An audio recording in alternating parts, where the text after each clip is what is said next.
하나님 말씀 오늘은 이제 하박국서입니다. 하박국 1장 1절부터 8절 말씀 있습니다. 선지자 하박국이 묵시로 받은 경고라. 여호와여, 내가 부르짖어도 주께서 듣지 아니하시니 어느 때까지리까? 내가 강포로 말미암아 외쳐도 주께서 구원하지 아니하시나이다. 어찌하여 내게 죄악을 보게 하시며 패역을 눈으로 보게 하시나이까? 겁탈과 강포가 내 앞에 있고 변론과 분쟁이 일어났나이다. 그러므로 율법이 해이하고 정의가 전혀 시행되지 못하오니 이는 악인이 의인을 에워쌌으므로 정의가 굳게 행하여 지니이다. 여호와께서 이르시되 너희는 여러 나라를 보고 또 보고 놀라고 또 놀랄지어다. 너희 생전에 내가 한 가지 일을 행할 것이라. 누가 너에게 말할지라도 너희가 믿지 아니하리라.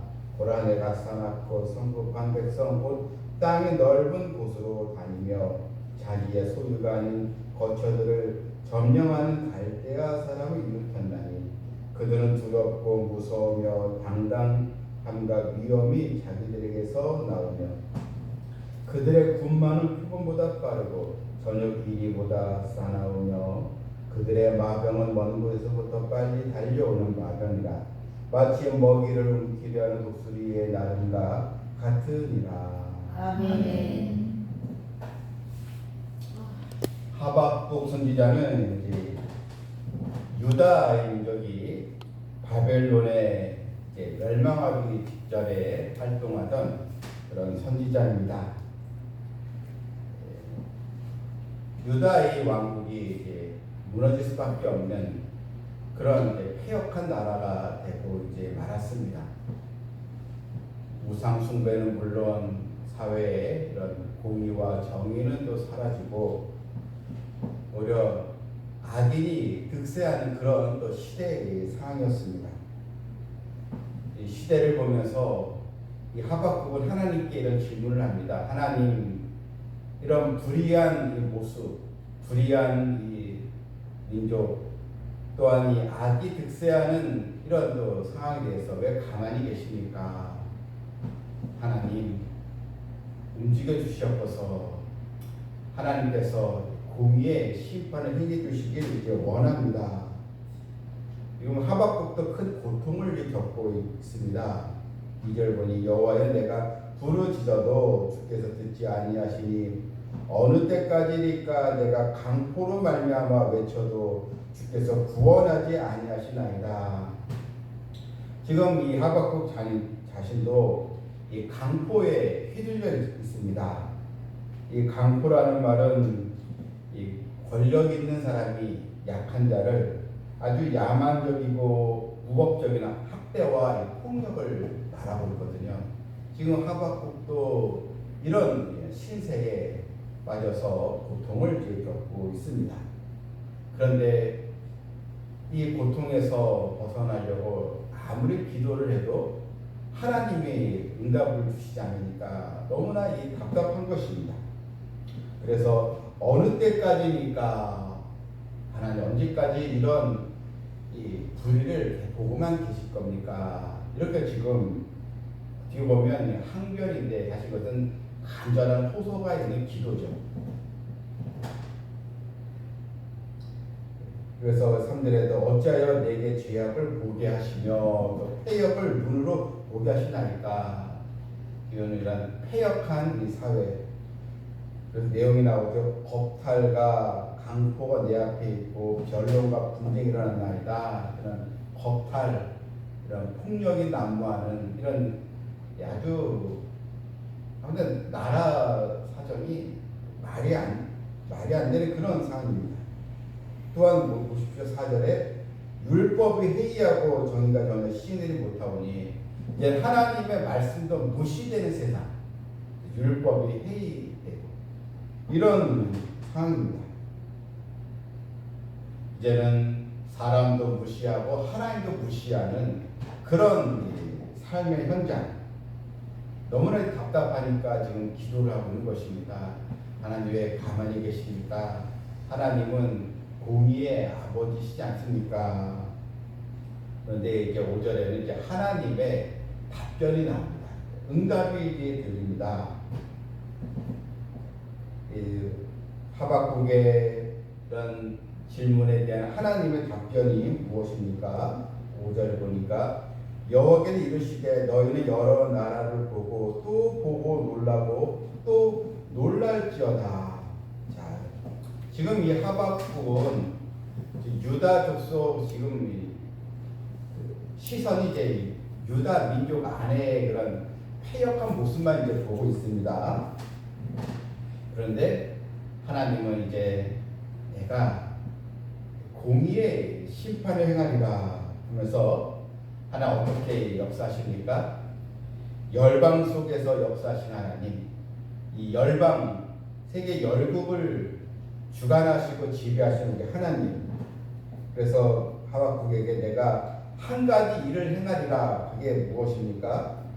6절에 보면 구체적인 내용이 나옵니다. 보라, 내가 사납고 성급한 백성 곧 땅이 넓은 곳으로 다니며 자기의 소유가 아닌 거처들을 점령하는 갈대아 사람 일으켰다. 여기서 이제 지명이 나옵니다. 갈대아 사람, 갈대아 지역, 이제 바벨론이잖아요. 이 내가 바벨론을 들어서 이 패역한 이 유다의 족속을 심판하리라. 여러분, 하나님의 다시 무서운 말씀이기도 합니다.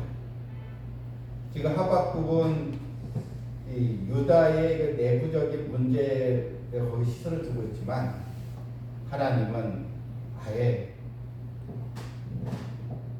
바벨론을 통해서 유다가 망하고 다시 새롭게 내가 이 민족을 세우리라. 다시 한번 이 족속 더 이상 손댈 곳이 없을 정도로 이제 완전히 죄악으로 오염되는데 야, 내가 이제 갈아엎으리라.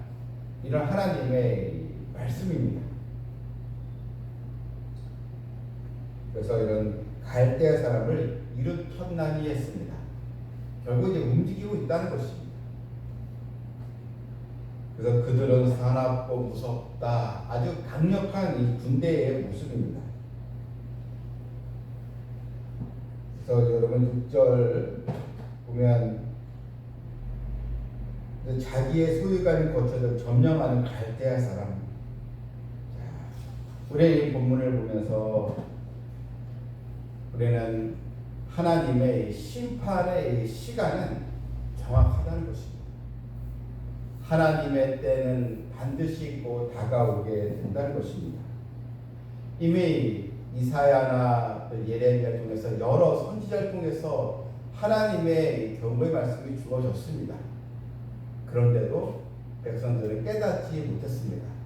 유다의 지도자들은 여전히 불신앙과 패역한 그런 또 삶에 물들어 있었습니다.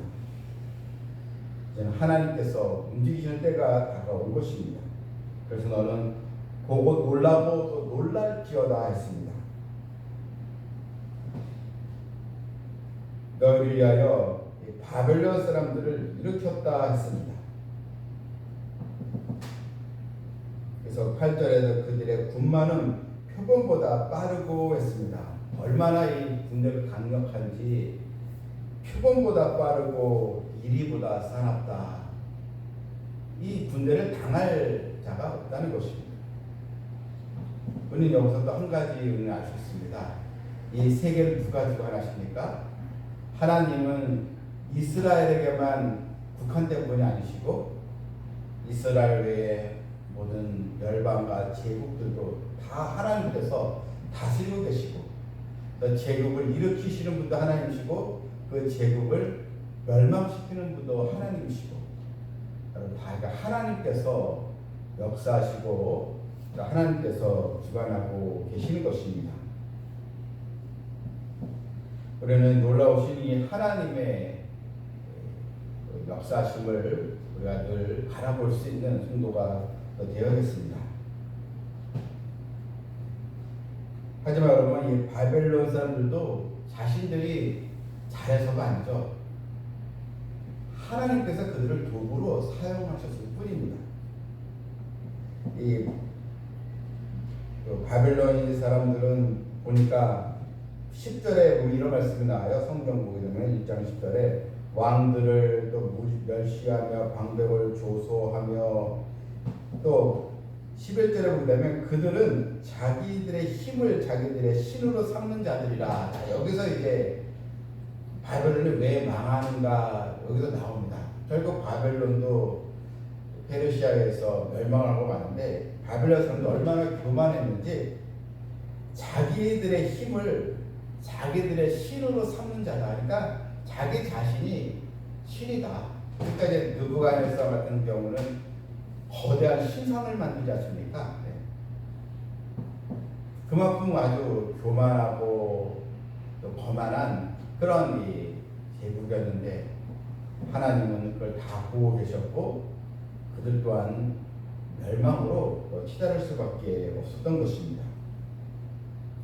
우리는 유다 족속뿐만 아니라 세계 모든 나라까지 하나님의 심판 아래 있는 것을 우리가 볼 수 있습니다. 여러분, 이 시대도 마찬가지입니다. 이 시대도 권력을 자랑하는 사람, 자신의 힘을 과신하는 사람, 오히려 돈을 우상으로 삼는 사람들, 하나님의 심판에서 저는 결코 피할 수가 없을 것입니다. 또 세계 여러 나라의 이런 독재자들, 또한 약한 족속을 지배하려고 하는 그런 또 사람들, 여러분, 이 지금의 이 세상도 마찬가지입니다. 하나님의 심판의 이 시각을 따라 지금 움직이고 있는 것입니다. 그리고 우리는 오늘 본문을 통해서 하박국 선지자는 너무나도 괴롭고 고통스럽고 자기 마음의 평온을 찾을 수 없고 너무나도 답답하고 그런 것도 있지만, 결국은 그의 기도가 하나님의 응답을 받았다는 것입니다. 하박국 선지자의 호소, 우리도 이런 마음을 좀 가져야겠습니다. 그냥 나 한 사람 잘 먹고 또 내 건강하게 살면 되지, 이게 아니고 우리 또한 시대를 바라보면서 믿지 않는 자들 또한 믿는 자들 또한 신앙생활을 바르게 하지 못하고 깨어있지 못하고 잠자는 영혼들을 보면서 우리도 가슴을 치며 하나님께 기도하면서, 하나님, 지금 한국교회도 문제고 한국교회 성도도 문제고 대한민국도 큰 문제인데 하나님 어떻게 하면 좋겠습니까? 이런 뭔가 좀 문제의식을 가지고 기도할 수 있는 정도가 되어야 한다는 것입니다. 이제는 이제 나라에서 이제 선거가 끝나면 또 차별금지법을 시행하려고 하는 모습이 있다고 합니다.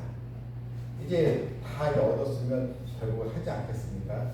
그렇게 목사님들이 한국교회 성도들이 반대하는 동성애를 반대하고 차별금지법을 반대하는데 그걸 이제 시행하려고 하는 그런 또 모습이 이제 일어난다고 하는데, 우리는 이런 또 시대 상황에서 우리가 하나님의 부름받은 백성이라면 다 우리가 이 사회를 위해서 기도해야 되겠습니다.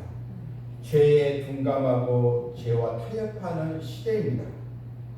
이때 우리는 하박국 선지자와 같은 그런 선지자적인 자세가 필요하다는 것입니다. 그러니까 하나님의 답을 우리는 얻어야 하는 것입니다. 하나님은 반드시 답을 주신다는 것입니다. 바벨론을 통해서 이스라엘, 즉 유다로서 심판하실 것과 또한 바벨론 또한 심판의 대상이 될 것을 이미 하나님은 예고하고 계신 것입니다. 그러므로 모든 문제의 여러분 정답은 다 하나님은 가지고 계시다는 것입니다. 우리는 이제는 역사의 주관자신 하나님, 또 하나님은 이 악의 세력들을 다 보고 계시고 또 이 악의 세력들도 다 하나님은 움직이고 주관하고 계시다는 것입니다. 오늘날 개혁주의 신학의 핵심은 무엇입니까? 하나님의 절대 주권입니다. 하나님은 자기 백성도 징계하시지만 또 불신앙의 도구인 바벨론까지도 하나님은 부리시는 아버지십니다. 청교도들은 이렇게 얘기했습니다. 이제 청교도 신학을 보게 되면 왜 악인들은 승승장구하는가? 왜 악인들이 저렇게 권력이 있고 힘이 있고 저렇게 악인들은 잘 사는가? 그랬더니 이 청교도 신학에서는 그것조차 다 하나님의 소관하에 있다. 다 하나님의 섭리 아래 있다. 악인들이 득세하는 것도 다 하나님의 주권 아래 있다. 모든 것은 하나님의 허락 없이는 되지 않는다. 이렇게 보았습니다.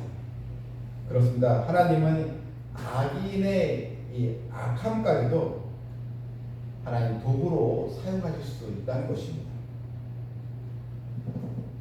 하나님은 죄의 원인을 직접 만들지는 않습니다. 그러나 이 죄악의 세상도 하나님의 섭리 아래에 또 있다는 것을 우리가 또 보면서 우리는 하박국의 묵시로 받은 경고, 하나님의 계시로 받은 이 경고가 오늘 이 시대에도 또 적용된다는 것을 보면서 우리는 이제 어떻게 되겠습니까? 자신의 힘으로 살아가서는 안 되겠습니다. 이제 자랑할 것도 없습니다. 자랑할 것이 무엇이 있겠습니까? 오직 하나님의 은혜로 내가 구원받았다는 사실, 늘 겸손함으로 하나님을 섬기고 그리고 남은 시간, 남은 생애를 어떻게 하면 또 하나님을 위해서 내가 수고하고 헌신하며 하나님께 영광을 돌리며 살아갈까? 그런 믿음으로 나아가는 그 모두가 되기를 주님의 이름으로 축원합니다. 아멘. 하나님 아버지, 오늘 하박국 선지자의 호소가 담긴 기도와 하나님의 또 질문에 대한 응답을 우리가 또 보았습니다. 아버지, 이런 불의한 세상 하나님의 심판이 분명히 있습니다. 믿는 자들도 바르게 살아가지 아니하면 하나님의 징계를 피할 수도 없는데 우리가 정말 하나님의 영광을 위해서 깨어있는 믿음을 가져야겠습니다. 시대를 바라보면서 이 악하고 죄와 타협하는 시대에 우리가 의인의 간구가 있어야 되겠사오니 삼성 비전교회 성도들 하나님 앞에 더 간절히 부르짖는 의인의 기도로 굳건히 세워 주시옵소서. 이 예수님의